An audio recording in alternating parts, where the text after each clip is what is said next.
டே 2க்கான இன்றைய வினா 2023 ஜனவரி 1ஆம் தேதி ஞாயிற்றுக்கிழமையின் அவ்வர்த்தத்தின் 146வது நாள் என்ன கிழமை? இப்படி கற்ற கேள்விகள் நாட்காட்டியோடு சம்பந்தப்பட்டு வரக்கூடிய கேள்வி. பாருங்க, நாங்கள் என்ன செய்யணும்னு சொன்னால், இங்கே பாருங்க, ஜனவரி 1ஆம் தேதி ஞாயிற்றுக்கிழமைன்னு தந்துட்டாங்க. நான் செய்யணும் 1ஆம் தேதி ஞாயிற்றுக்கிழமை, ஆக 2ஆம் தேதி திங்கள், 3ஆம் தேதி செவ்வாய், 4 புதன், 5 வியாழன், 6 வெள்ளி. நான் 7 போட மாட்டேன். நீங்கள் என்ன செய்வோம்னு சொன்னால் 7க்கு பதிலாக 0 போடுவோம்.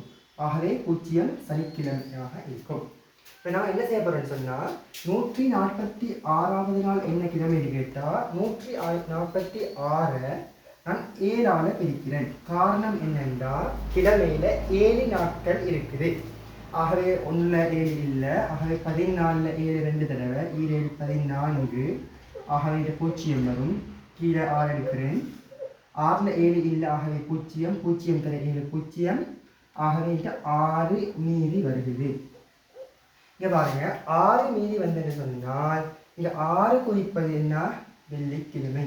ஆகவே 146வது நாள் என்ன கிழமை கேட்டால் வெள்ளிக்கிழமை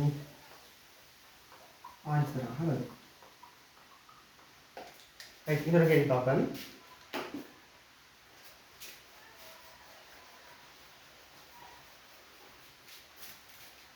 இன்னொரு கேள்வி பார்ப்போம்.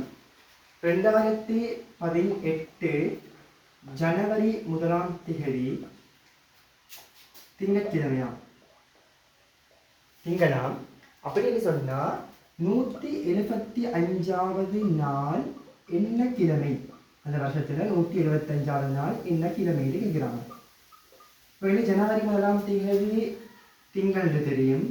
ஆகவே 2 செவ்வாய், 3 புதன், 4 வியாழன், 5 வெள்ளி, 6 சனி. ஆகவே 7 போட மாட்டேன். 0 ஞாயிறு வரும். இப்போ என்ன செய்யணும்? 175 7ஆல் பிரிக்கிறேன். ஆகவே 1ல் 7 இல்லை. ஆகவே 17 7 2 தடவை, 7 14. 7 4 கழிச்சா 3 35 வரும். 35 வரும். 35ல் 7 5 தடவை. ஆகவே 7 5 35 மிகுதி 0ஆக வருகிறது. இங்கே மிகுதி 0ஆக வந்தென்று சொன்னால் பாருங்க, 0 குறிப்பது ஞாயிற்றுக்கிழமை. ஆகவே ஆன்சர் ஞாயிற்றுக்கிழமையாக இருக்கும். ஞாயிற்றுக்கிழமையாக இருக்கும். அதே மாதிரி இன்னொரு கேள்வி பார்ப்போம். 3வது கேள்வி.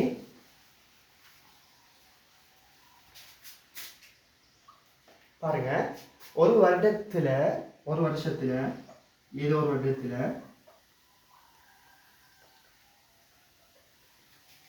150வது நாள் திங்கட்கிழமையா? அப்படின்னு சொன்னா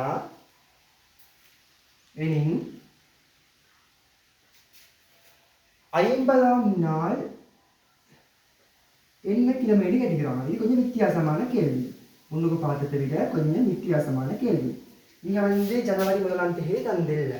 இப்போ நாங்கள் என்ன செய்யணும்னு சொன்னால் 150வது நாள் என்ன திகதின்னு சொல்லி கண்டுபிடிக்கணும். அதுக்கு நான் 150 7ஆல் பிரிக்கிறேன். பாருங்க, 7 14 5 4 கழிச்சா 1. ஆகவே 0 10 வரும். 10ல் 7 ஒரு தடவை, 7 10ல் கழிச்சா 3. அப்போ 3 மிகுதியாக வருகிறது. அப்போ 150வது நாள் திங்கள்டா 3 குறிப்பது திங்கட்கிழமை. 3 திங்கள். ஆகவே 2ஆம் தேதி குறிப்பது ஞாயிற்றுக்கிழமை. 1ஆம் தேதி குறிப்பது சனிக்கிழமை. அதே மாதிரி 4 5 6 7 போட மாட்டோம். 0 போடுவோம். செவ்வாய், புதன், வியாழன், வெள்ளி. இங்கே பாருங்க, கேள்வி என்னென்றா 50வது நாள் என்ன கிழமை? அப்போ நான் 50 7ஆல் பிரிக்கிறேன். பிரிச்சல் சொன்னால் 7 49. ஆகவே 1 மிகுதியாக வரும். 1 மிகுதியாக வந்தால் 1 குறிப்பது இங்கே சனிக்கிழமை. ஆகவே ஆன்சர் சனிக்கிழமையாக வரும். இப்போ நான் ஆரம்பத்தில் கூறிய மாதிரி ஒரு தொடக்கம் நீங்கள் 7 வர மாட்டின் போடணும். ஆனால் 7 போடப்பட 7க்கு பதிலாக 0 போடணும். காரணம் என்னென்னு சொன்னால் இங்கே நாங்கள் தரப்படக்கூடிய நாள் 180 தரக்குள்ள நாங்கள் அதை 7ஆல் பிரிப்போம். 7ஆல் பிரிக்கக்கூடிய சந்தர்ப்பத்தில் ஒரு நாளும் 7 மிகுதியாக வர சந்தர்ப்பம் இல்லை.